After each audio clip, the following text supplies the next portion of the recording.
I'm not going to stand here in front of one of the great wonders of the world and argue about an old movie. I'll go back inside. If you figure out some plan to make $800 last a lifetime, knock on the door. I'll be in there.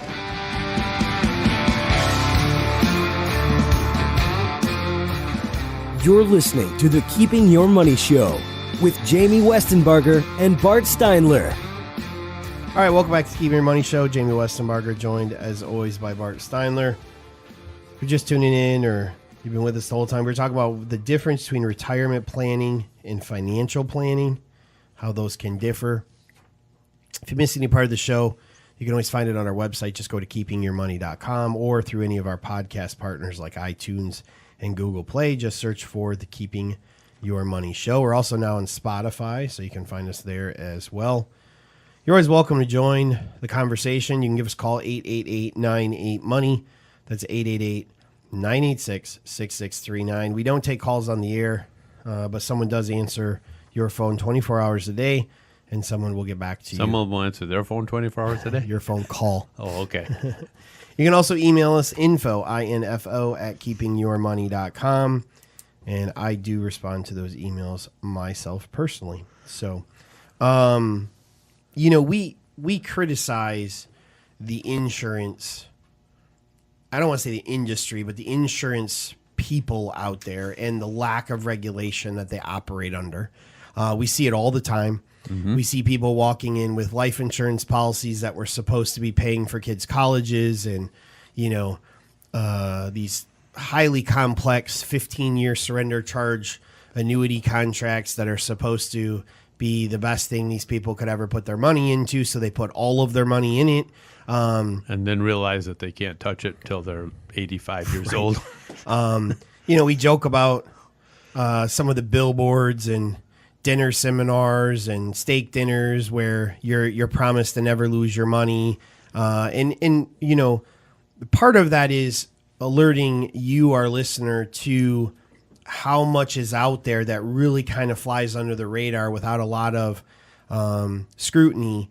But also part of that is because I think the more we talk about it, the more regulators become aware that it's a problem. I mean, the state of Michigan doesn't have very many people that work in their insurance and financial office.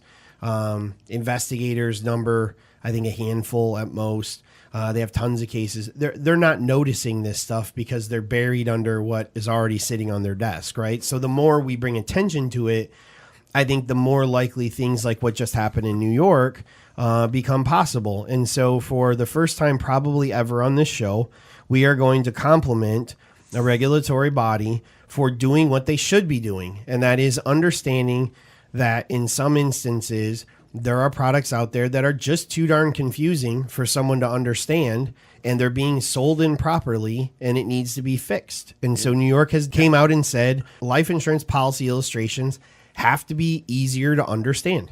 Yeah. And I think a lot of times it's not necessarily that there's something wrong with the product. Now, a lot of times there is, but a lot of times it's not that there's something wrong with the product, but that the product is sold because a person is more concerned about the commission that's being made than they are about fitting the right product to the right person. Right. And I would even go so far as to say, I don't know. I would say the majority of stuff out there is not necessarily a bad product because, I mean, it's gone through the regulatory ringer. It's come out on the other side as being at least a legitimate legal product, right? Yeah. But some of these are probably best suited for very specific situations. Like I think of a company that touts their services to us, and their whole thing is if you have non-qualified money that you want to take income off of that has a lot of gains in it, they have a way of helping you do that without paying all the taxes right away, right? Right. Well, okay. So for the person in that situation, that's an adequate and potentially good product for them. For 98% of the population, it is not a useful product. So when used for what it's supposed to be used for, it's fine. If we started going out and recommending every person buy that, then it wouldn't be good. And that's what happens in this situation with life insurance. Life insurance is very complex. It doesn't have to be. The only insurance that we really believe in on the life side is term. It's really simple. You pay this amount, they give you this death benefit. There's really nothing else to talk about. Yeah. But when you get into cash value policies, which a lot of life insurance companies sell, especially the ones whose name of the insurance company also happens to be the name of the company that the people work for, in whole life, variable universal life, these products start to get very complex. There's a lot of inner workings, inner costs, inner structures of interest rate crediting and all of these other things. And for so many years, there's been these 40-page illustrations where probably one page of it shows you what you need to know. The rest of it shows you a bunch of other stuff that they really want you to pay attention to. Like, what if this thing made 18%? Well, look at all this money you'd have, but it's not going to. So that page is really irrelevant. Right. And they give some examples here, and we won't, it's impossible to get into the detail of the examples on the radio, so we're not going to do that. But they give examples where they say they're going to show a certain index, and in the column of the index it says, this is at a 5% return. Mm-hmm. But then if you actually, and what the regulators would find, that then they actually working through the numbers, it was not showing a 5% return. And what they would do also is they would show their product and another product so you could see a side-by-side comparison. But they weren't very accurate comparisons. But they weren't accurate comparisons. And while they were saying the other one they're showing the 5% return on, they're actually, if you work through the numbers, they actually are not showing the 5% return. And it gave examples of that in this article where, the premiums for the products that were going to give you a similar coverage were way different. But they did that by fudging the numbers that they were using on the index. So some of these more complicated products, and when they're comparing them with other products that are out there, they are tilting the illustration to make their product look better against another product, and it's not necessarily an accurate portrayal. Right. And on top of that, they're not accurately maybe always disclosing all the costs, or they are, but it's in page 32, not page 3 that they're showing you, and those types of things. Yeah. And I just want to put this out there.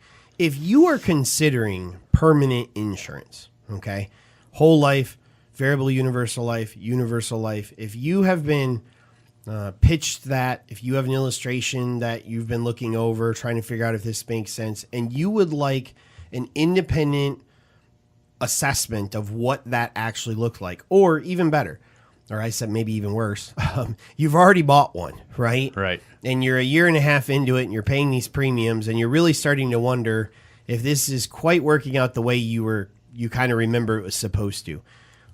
Bart or I would be happy to explain those products to you. Yeah, we both have a lot of experience in them. Yep. I can break down that product very simply with absolutely no bias on it, because I'm not your agent. I'm not the guy who sold it to you. So I'm not like trying to paint that in a particular way for you.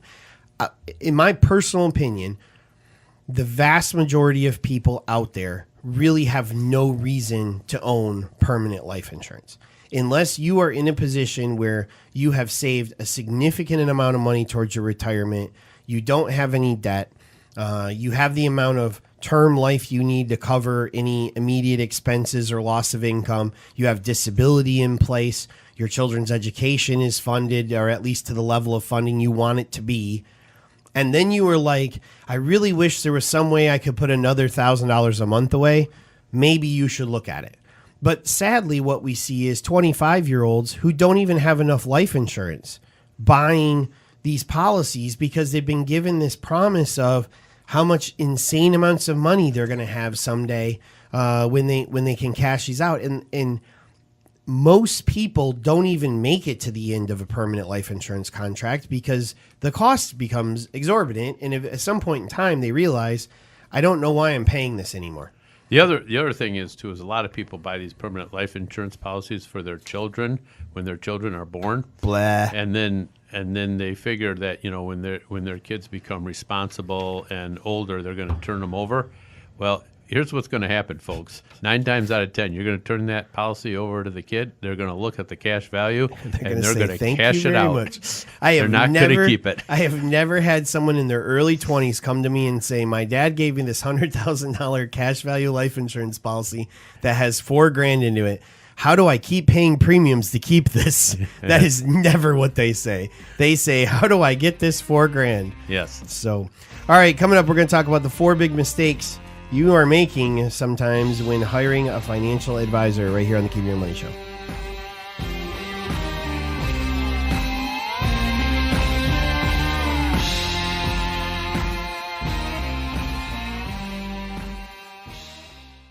The ups and downs of a roller coaster are fun for some people, but maybe too nerve-wracking for others. The same is true for the ups and downs of the stock market.